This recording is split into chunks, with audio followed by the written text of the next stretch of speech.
어제 서울 아산병원에서 참으로 인상 깊은 광경을 보았습니다. 팔순을 훌쩍 넘기신 최 어르신은 병원 본관 계단을 성큼성큼 오르시는데 65세 이 여사님은 1층 로비에서 한 걸음 떼기도 힘들어하고 계셨습니다. 같은 세월의 무릎인데 어찌 일이 다를 수 있을까요? 더욱 가슴 아팠던 것은 이 여사님이 제게 건넨 한마디였습니다. 교수님, 무릎이 너무 아파서 화장실 가는 것조차 고역이에요. 계단은 상상도 못하고 이젠 사는 게 의미가 없게 느껴져요. 반면 수원 광교산이 앞마당이라는 최 어르신은 이렇게 말씀하시더군요. 정 교수, 나는 매일 아침 광교산에 오른다네.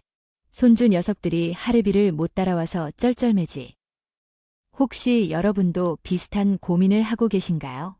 아침에 자리에서 일어설 때 무릎이 시큰거리고 계단을 내려갈 때마다 무릎에서 드드득 소리가 나고 오래 앉았다 일어서면 무릎이 굳어버린 듯한 그 느낌.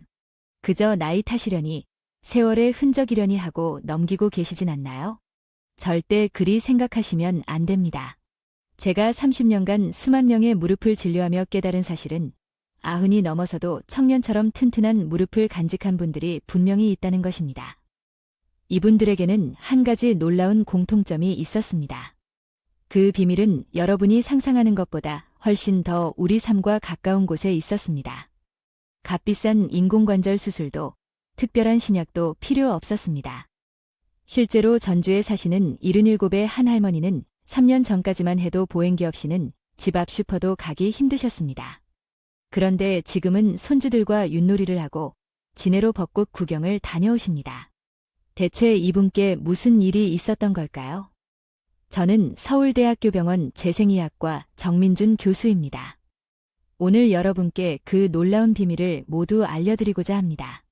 중간에 누가 불러도 중요한 전화가 와도 잠시만 미뤄두십시오. 오늘 여러분 무릎의 운명이 완전히 새로 쓰일 테니까요. 구독과 좋아요는 지금 바로 눌러주세요. 이런 귀한 정보는 혼자만 알기엔 너무나 아깝습니다. 여러분, 무릎 통증의 원인이 정말로 나이 때문이라고 생각하십니까? 절대 그렇지 않습니다. 지난주에 저를 찾아온 68살 박 선생님의 이야기를 들려드리겠습니다. 이분은 1년 전부터 무릎이 쑤시기 시작했습니다. 다른 병원에서는 모두 나이 들어 연골이 닳아 그런 것이라며 어쩔 수 없다고 했답니다. 그런데 제가 자세히 살펴보니 이분의 무릎 주변 근육이 바싹 말라 있었습니다.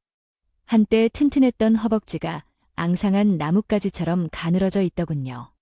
그래서 저는 근육을 바로 세우는 운동과 함께 우리가 매일 하는 걷기 자세부터 교정해 드렸습니다. 그러자 믿을 수 없는 일이 벌어졌습니다. 불과 3개월 만에 지긋지긋했던 무릎 통증이 거짓말처럼 사라진 것입니다. 이게 어떻게 가능한 일일까요? 무릎이 아픈 진짜 범인은 나이가 아니라 평생 동안 쌓아온 잘못된 습관입니다. 특히 우리가 매일 반복하는 앉기, 서기, 걷기를 잘못된 방식으로 하면 무릎은 소리 없이 망가집니다. 실제로 미국 국립노화연구소에서 100세 이상 장수 노인들의 무릎을 조사한 결과 80% 이상이 젊은이 못지않은 건강한 연골을 가지고 있었습니다. 이분들은 평생에 걸쳐 올바른 습관을 몸에 익혔던 것입니다. 지금부터 무릎을 망가뜨리는 최악의 습관 3가지를 알려드리겠습니다. 첫째, 소파나 의자에 털썩 주저앉는 습관입니다. 드라마를 볼 때나 식사할 때 등받이에 몸을 완전히 기대고 비스듬히 앉으면 허벅지 근육은 아무런 일을 하지 않습니다. 그러면 근육은 점점 힘을 잃고 우리의 모든 체중은 고스란히 무릎 관절로 쏠리게 됩니다. 제가 알려드리는 올바른 앉기 자세를 기억하세요. 의자에 앉을 때는 등받이에 기대지 말고 허리를 꼿꼿이 세워 허벅지 전체가 의자 바닥에 닿도록 하세요. 그리고 발바닥은 바닥에 완전히 붙여 안정감을 주어야 합니다. 둘째, 계단을 잘못 내려가는 습관입니다. 대부분 계단을 내려갈 때 쿵 하고 발을 내딛는데 이는 무릎에 체중의 3~4배에 달하는 충격을 가하는 것과 같습니다.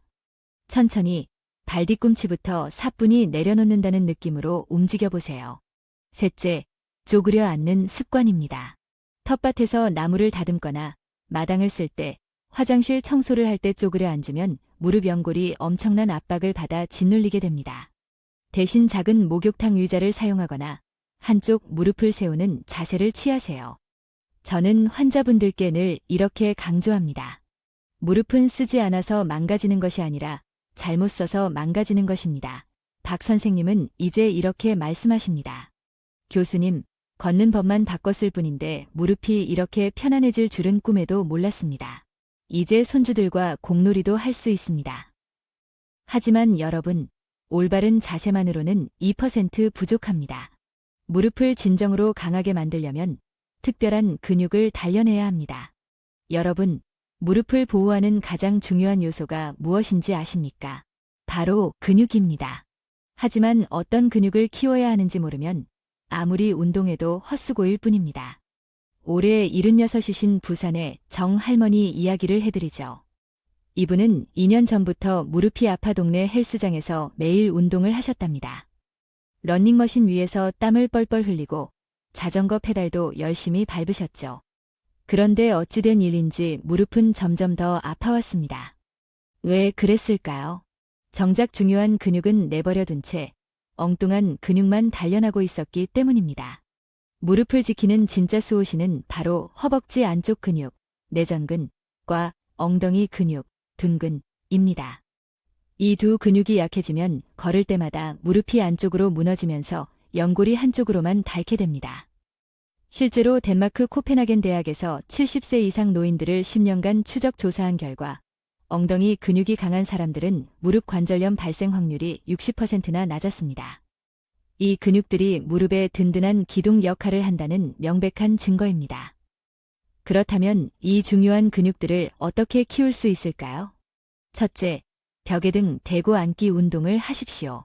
벽에 등을 기대고 마치 투명 의자에 앉는 것처럼 천천히 자세를 낮추세요. 처음에는 5초씩, 익숙해지면 30초까지 버텨보세요. 이 운동이야말로 허벅지 근육을 가장 안전하고 빠르게 키우는 최고의 방법입니다. 둘째, 계단 한 발로 오르기를 하십시오. 계단 난간을 안전하게 잡고 한 발씩 천천히 엉덩이 힘으로 몸을 밀어 올린다는 느낌으로 오르세요. 하루에 딱 10계단만 해도 엉덩이 근육이 눈에 띄게 강해집니다. 셋째, 누워서 다리 들기를 하십시오. 침대나 바닥에 편안히 누워 한쪽 다리씩 무릎을 곧게 편 채로 천천히 들어 올리세요. 5초간 버티는 것을 반복하면 허벅지 앞쪽 근육 강화에 아주 좋습니다.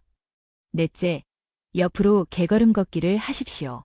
벽을 살짝 잡고 옆으로 이동하는 개걸음을 걸어보세요. 허벅지 바깥쪽 근육을 단련하여 무릎의 좌우 균형을 잡아줍니다. 하루에 10걸음씩만 해도 충분합니다. 정 할머니는 이 4가지 운동을 6개월간 꾸준히 실천하시고는 완전히 다른 사람이 되셨습니다. 교수님, 이제 아파트 계단을 오르내리는 것이 하나도 두렵지 않아요. 올가을에는 설악산 단풍 구경도 갈 수 있을 것 같아요. 저는 환자분들께 이렇게 말씀드립니다. 무릎 주변 근육은 우리 몸의 기둥과 같습니다. 기둥이 튼튼해야 집이 무너지지 않듯 근육이 강해야 무릎도 안전합니다. 많은 분들이 나이 들어 운동하면 관절이 더 상할까 봐 걱정하시는데 절대 그렇지 않습니다. 올바른 운동은 무릎의 보약과도 같습니다. 중요한 것은 어떤 운동을 어떻게 하느냐입니다. 그런데 여러분, 아무리 열심히 운동해도 무릎에 해로운 음식을 계속 먹는다면 밑 빠진 독에 물 붓기입니다. 우리의 무릎 역시 우리가 먹는 음식으로 만들어지기 때문입니다. 여러분, 혹시 무릎이 아프면 칼슘이나 멸치만 챙겨 드시면 된다고 생각하시나요? 이는 정말 위험하고 낡은 생각입니다. 83세 김 할아버지가 제게 이런 하소연을 하셨습니다. 교수님, 뼈에 좋다기에 칼슘 영양제를 3년이나 먹고 멸치도 달고 살았는데 무릎은 하나도 나아지질 않아요. 오히려 속만 더부룩한 것 같아요. 왜 그럴까요?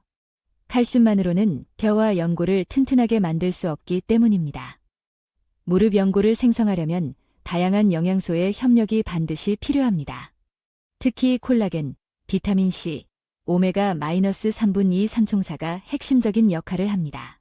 이런 영양소 없이 칼슘만 과도하게 섭취하면 오히려 혈관에 칼슘이 쌓여 동맥경화를 유발하는 등 몸에 해가 될 수 있습니다.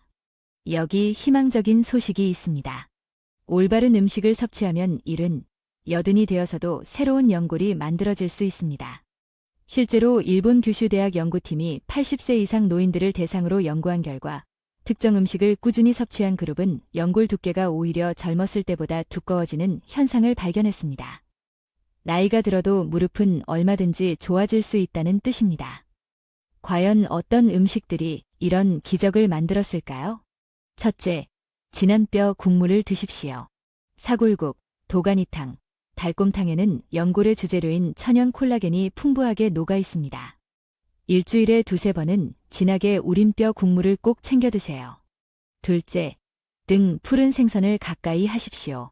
고등어, 삼치, 꽁치 등의 풍부한 오메가-3는 무릎 통증의 주범인 염증을 줄여주는 강력한 소염제 역할을 합니다. 셋째, 빨갛고 노란 채소를 드십시오. 당근, 단호박, 파프리카의 풍부한 비타민 C와 베타카로틴은 콜라겐 합성을 돕고 강력한 항산화 작용으로 연골세포를 보호합니다. 넷째, 젤라틴이 풍부한 음식을 즐기십시오. 족발, 돼지 껍데기, 닭발에는 연골을 탱탱하게 만들어주는 천연 젤라틴이 가득합니다. 기름기가 걱정되신다면 삶아서 기름을 걷어내고 드시면 됩니다. 김 할아버지는 이 음식들을 6개월간 꾸준히 챙겨 드시고 놀라운 변화를 경험하셨습니다. 교수님, 무릎에서 나던 삐걱거리는 소리도 사라지고 아침에 일어날 때 뻣뻣하던 느낌도 없어졌어요. 제가 추천하는 무릎 튼튼 하루 식단을 알려드리겠습니다. 아침에는 진한 사골국에 밥을 말고 잘 익은 김치와 달걀찜을 곁들이세요. 점심에는 고등어구이에 단호박 볶음을, 저녁에는 달곰탕이나 갈비탕에 각종 채소를 듬뿍 넣어 드시면 그야말로 완벽한 무릎 보양식입니다. 물론 현실적으로 매일 이렇게 챙겨 먹기 어려우실 수 있습니다. 그럴 때는 관절 건강에 도움이 되는 영양제를 보조적으로 섭취하는 것도 좋은 방법입니다. 특히 글루코사민, 콘드로이친, MSM, 식이유황, 성분이 함께 들어간 제품을 추천합니다. 여기서 중요한 점은 좋은 음식을 먹는 것만큼이나 나쁜 음식을 피하는 것도 중요하다는 사실입니다. 설탕이 많이 든 음식, 튀김, 과도하게 짠 음식은 우리 몸에 염증을 일으켜 애써 만든 무릎 건강을 다시 망가뜨립니다. 저는 환자분들께 이렇게 말합니다. 우리의 무릎은 우리가 먹는 음식으로 빚어집니다. 좋은 흙으로 빚어야 튼튼한 도자기가 나오는 것과 같습니다. 그런데 여러분, 아무리 좋은 음식을 먹고 열심히 운동해도 잘못된 신발을 신으면 모든 노력이 수포로 돌아갈 수 있습니다. 신발이 무릎 건강에 얼마나 결정적인 역할을 하는지 알고 계십니까? 혹시 예쁘다는 이유로 혹은 편하다는 막연한 생각으로 아무 신발이나 신고 계시진 않나요? 그것이 바로 무릎을 망가뜨리는 지름길입니다. 72살의 박 할머니께서 제게 이런 질문을 하셨습니다. 교수님, 운동도 하고 음식도 신경 쓰는데 왜 무릎은 계속 아플까요? 그래서 제가 할머니의 신발을 보니 깜짝 놀랐습니다. 굽이 3cm나 되는 뾰족한 구두를 신고 계셨기 때문입니다. 할머니, 바로 이 신발이 문제입니다. 라고 말씀드리니 이게 왜요? 키도 커 보이고 교회 갈 때 멋내기도 좋은데 라고 하시더군요. 하지만 굽 높은 신발이 무릎에 얼마나 치명적인지 아십니까? 신발 굽이 3cm만 높아져도 무릎에 가해지는 압력은 30% 이상 증가합니다. 게다가 발목이 불안정해지면서 무릎이 좌우로 흔들리게 되고 이는 연골을 편마모시키는 주범이 됩니다. 반대로 내 발에 꼭 맞는 좋은 신발을 신는 것만으로도 무릎 통증은 눈에 띄게 줄어듭니다. 실제로 독일의 한 연구에서 관절염 환자들에게 기능성 신발을 신게 했더니 3개월 만에 통증 지수가 50%나 감소했습니다. 무릎에 좋은 신발의 조건은 다음과 같습니다. 첫째, 굽 높이는 2cm 이하여야 합니다. 완전히 평평한 것보다는 약간의 굽이 있는 것이 걸을 때 충격 흡수에 더 유리합니다. 둘째, 신발의 뒤꿈치 부분이 단단해야 합니다. 신발 뒤축을 눌렀을 때 쉽게 찌그러지지 않아야 발목을 안정적으로 잡아주어 무릎의 흔들림을 막을 수 있습니다. 셋째, 발가락 공간이 넉넉해야 합니다. 발가락을 자유롭게 꼼지락거릴 수 있어야 몸의 균형을 제대로 잡을 수 있습니다. 너무 꽉 끼는 신발은 중심을 불안하게 만들어 무릎에 부담을 줍니다. 넷째, 밑창, 아웃솔, 이 적당히 두꺼워야 합니다. 너무 얇으면 지면의 충격이 그대로 전달되고 너무 두꺼우면 오히려 발이 불안정해집니다. 1~2cm 정도의 두께가 가장 이상적입니다. 박 할머니는 제 조언에 따라 편안한 운동화로 바꾸신 후 놀라운 변화를 체험하셨습니다. 교수님, 신발 하나 바꿨을 뿐인데 이렇게 세상이 편해질 줄 몰랐어요. 이제 하루 종일 걸어도 무릎이 아프지 않아요. 제가 드리는 신발 고르는 팁을 기억하세요. 신발은 하루 중 발이 가장 많이 붓는 오후에 사시는 것이 좋습니다. 그리고 반드시 양쪽 발을 모두 신어보고 결정하세요. 대부분의 사람은 양발의 크기가 미세하게 다릅니다. 신발을 신었을 때 가장 긴 발가락 끝에서 손가락 하나 정도의 여유 공간이 있는 것이 좋습니다. 그리고 매일 신는 신발은 두세 켤레를 마련해 번갈아 신으세요. 신발도 하루쯤 쉬어야 쿠션 기능이 회복되어 제 역할을 할 수 있습니다. 저는 환자분들께 이렇게 말합니다. 신발은 제2의 무릎 관절입니다. 좋은 신발 한 켤레가 값비싼 수술비를 아껴줄 수 있습니다. 많은 분들이 좋은 신발은 비싸다고 생각하시지만 한번 무릎 수술하는 비용에 비하면 정말 아무것도 아닙니다. 100세 시대를 위한 가장 확실한 투자라고 생각하십시오. 그런데 여러분, 아무리 좋은 신발을 신어도 잘못된 걸음걸이로 걷는다면 아무 소용이 없습니다. 올바른 걷기야말로 무릎을 살리는 마지막 열쇠입니다. 여러분, 걷는 걸 뭘 배우기까지 하냐고 생각하십니까? 바로 그 생각이 수십 년간 우리의 무릎을 병들게 한 원인입니다. 올해 80이신 조 할아버지가 제게 이렇게 물으셨습니다. 교수님, 나는 평생을 걸어 다녔는데 도대체 왜 무릎이 아픈 겁니까?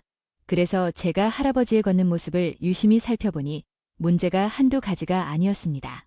등은 구부정하고 발은 땅에 질질 끌고 무릎은 완전히 펴지지도 않은 채 걷고 계셨습니다. 이런 걸음걸이는 걸을 때마다 무릎 관절을 갉아먹는 것과 같습니다. 제가 올바른 걷기 방법을 알려드리고 3개월 뒤에 다시 뵙기로 했습니다. 약속한 날 진료실 문을 열고 들어오시는 분은 완전히 다른 사람이었습니다. 교수님, 걷는 법만 바꿨는데 무릎이 이렇게 가벼워질 줄은 상상도 못했습니다. 잘못된 걷기는 무릎의 독이지만 올바른 걷기는 무릎을 치료하는 최고의 명약입니다. 실제로 영국 옥스퍼드 대학의 연구에 따르면 올바른 보행법을 교육받은 관절염 환자 그룹은 6개월 만에 연골 두께가 유의미하게 증가했습니다. 지금부터 무릎을 살리는 걷기 방법을 단계별로 알려드리겠습니다. 첫째, 자세부터 바로 잡으세요. 머리 꼭대기를 누가 하늘에서 잡아당기는 느낌으로 꼿꼿이 서고 어깨는 활짝 펴고 아랫배에는 살짝 힘을 주세요. 이 자세만 유지해도 무릎에 가해지는 부담이 30%나 줄어듭니다. 둘째, 발을 딛는 순서를 바꾸세요. 발 뒤꿈치가 먼저 땅에 부드럽게 닿고 발바닥 전체로 체중을 옮긴 다음 마지막으로 발가락으로 땅을 차고 나가세요. 뒤꿈치, 발바닥, 발가락 순서를 기억하세요. 셋째, 보폭을 적당히 조절하세요. 너무 큰 보폭은 무릎에 충격을 주고 너무 작은 보폭, 종종걸음, 은 근육을 제대로 사용하지 못하게 합니다. 자신의 키에서 100을 뺀 숫자, cm가 가장 이상적인 보폭입니다. 넷째, 팔을 자연스럽게 흔드세요. 팔을 앞뒤로 자연스럽게 흔들면 몸 전체의 균형이 잡혀 무릎으로 가는 부담이 분산됩니다. 팔꿈치를 가볍게 구부리고 주먹은 살짝 쥔 상태가 좋습니다. 다섯째, 호흡에 맞춰 걸으세요. 4걸음 동안 숨을 들이쉬고 다음 4걸음 동안 숨을 내쉬는 것을 반복해보세요. 이렇게 하면 몸에 산소가 원활히 공급되어 근육의 피로가 덜 쌓입니다. 조 할아버지는 이 방법을 배우신 후 매일 30분씩 한강변을 걷기 시작했습니다. 처음에는 어색하고 힘들었지만 한 달이 지나자 교수님, 걷는 것이 이렇게 즐거운 일인 줄 예전엔 미처 몰랐습니다. 라며 활짝 웃으셨습니다. 걷는 장소도 중요합니다. 딱딱한 아스팔트보다는 충격 흡수가 잘 되는 공원의 흙길이나 우레탄 트랙이 좋습니다. 비가 오는 날에는 실내에서 제자리 걸음을 하는 것만으로도 훌륭한 운동이 됩니다. 저는 환자분들께 늘 이렇게 말합니다. 걷기는 무릎을 위한 최고의 보약입니다. 하지만 올바르게 걸어야 보약이 되고 잘못 걸으면 독이 됩니다. 많은 분들이 걸으면 무릎 연골이 더 다를까 봐 걱정하시는데 절대 그렇지 않습니다. 적당한 움직임과 자극이 있어야 연골에 영양분이 공급됩니다. 쓰지 않으면 오히려 더 빨리 녹쓰는 것이 우리 몸의 관절입니다. 조 할아버지는 이제 이렇게 말씀하십니다. 교수님, 이제 매일 걷는 시간이 하루 중 가장 기다려지는 시간입니다. 걷고 나면 무릎도 시원하고 마음까지 상쾌해집니다. 그런데 여러분, 아무리 올바르게 걷는다 해도 우리 무릎에 숨어있는 무서운 적이 있을 수 있습니다. 조기에 발견하지 못하면 평생을 고생하게 만드는 질병이 있거든요. 여러분, 지금까지 무릎을 지키는 현실적인 방법들을 알려드렸습니다. 마지막으로 정말 중요한 지혜를 하나 더 나누고자 합니다. 91살의 한 할머니께서 제게 이런 말씀을 해주셨습니다. 교수님, 저는 이제 무릎 아픈 게 두렵지 않아요. 제가 할 수 있는 모든 것을 다 하고 있으니까요. 이 말씀을 들으며 저 또한 큰 깨달음을 얻었습니다. 무릎 건강의 진짜 비밀은 완벽하게 통증 없는 무릎을 만드는 것이 아니라 지금 내가 가진 무릎을 최대한 아끼고 잘 관리하며 100세까지 쓰는 것입니다. 나이가 들면서 관절이 조금씩 닳고 변하는 것은 지극히 자연스러운 현상입니다. 하지만 올바른 관리를 통해 그 속도를 늦추고 통증 없이 100세까지 두 발로 걷는 것은 충분히 가능합니다. 100세 무릎 건강을 위한 마지막 지혜를 알려드립니다. 첫째, 무릎이 보내는 작은 신호를 무시하지 마세요. 아침에 일어날 때의 뻣뻣함, 계단을 오를 때의 시큰함, 오래 앉았다 일어설 때의 어색함. 이런 작은 신호들이야말로 관리를 시작해야 할 최적의 타이밍입니다. 둘째, 무릎에도 휴식을 주세요. 하루 종일 서서 일했거나 많이 걸은 날에는 저녁에 다리를 심장보다 높게 올리고 쉬어주세요. 이렇게 하면 무릎의 부기가 빠지고 염증 반응이 줄어듭니다. 셋째, 무릎을 따뜻하게 해주세요. 특히 날이 춥거나 비가 오는 날에는 무릎 보온에 신경 쓰세요. 찬 기운은 근육과 혈관을 수축시켜 통증을 악화시킵니다. 넷째, 정기적인 무릎 검진을 받으세요. 50세 이후에는 2년에 한 번씩이라도 무릎 엑스레이를 찍어보시길 권합니다. 조기에 발견하면 간단한 관리와 치료만으로도 충분히 건강을 지킬 수 있습니다. 한 할머니는 이런 원칙들을 지키며 지금도 매일 동네 공원을 산책하십니다. 교수님, 내 무릎이 100% 완벽하지는 않지만 내가 하고 싶은 장보기, 친구 만나기, 교회 가기는 다 할 수 있어요. 그걸로 충분히 감사하지요. 무릎 건강을 위한 하루 루틴을 정리해 드리겠습니다. 아침에 일어나면 침대에서 무릎을 10번 구부렸다 펴주세요. 그리고 따뜻한 물로 샤워하며 무릎 주변을 부드럽게 마사지해 주세요. 낮에는 1시간에 한 번씩은 자리에서 일어나 제자리 걸음이라도 해주세요.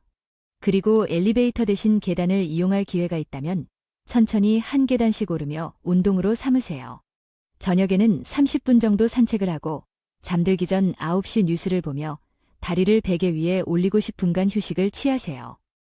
마지막으로 여러분께 꼭 드리고 싶은 말씀이 있습니다.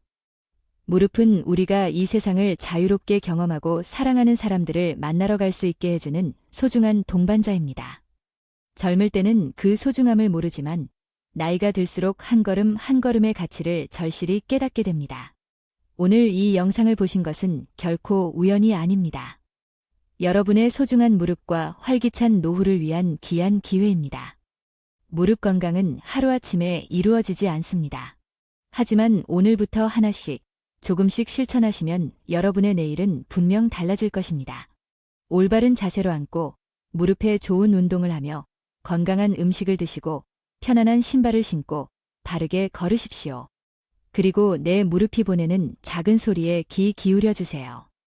여러분 모두가 100세까지 건강한 무릎으로 어디든 자유롭게 다니시기를 진심으로 기원합니다. 그리고 마지막으로 이것 하나만은 꼭 말씀드리고 싶습니다. 오늘 제가 알려드린 내용들은 모두 건강 정보를 나누고자 하는 순수한 마음으로 준비했습니다. 하지만 저 또한 완벽한 사람이 아니고 사람마다 체질과 건강 상태가 다르기에 같은 방법을 쓰더라도 결과는 다를 수 있습니다.